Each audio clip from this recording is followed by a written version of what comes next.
بسم اللہ الرحمن الرحیم۔ دو چیزیں بڑی اہم ہے، اللہ کا ڈر اور اللہ کا در۔ جس شخص کو یہ دو نعمتیں نصیب ہو گئی، سمجھو اس کو دنیا کی تمام سعادتیں وصول ہو گئی۔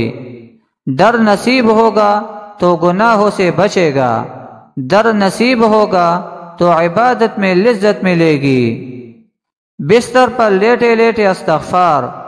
اگر آپ تہجد کے وقت نماز کے لیے اٹھنے کی ہمت نہیں کر سکتے تو کم از کم سحری کے وقت بستر پر لیٹے لیٹے ہی استغفار کر کے استغفار کرنے والوں میں شامل ہو جائے، کیونکہ ارشاد باری تعالیٰ ہے والمستغفرین بالاسحار، اور متقین میں سے وہ لوگ ہیں جو سحری کے اوقات میں استغفار کرتے رہتے ہیں۔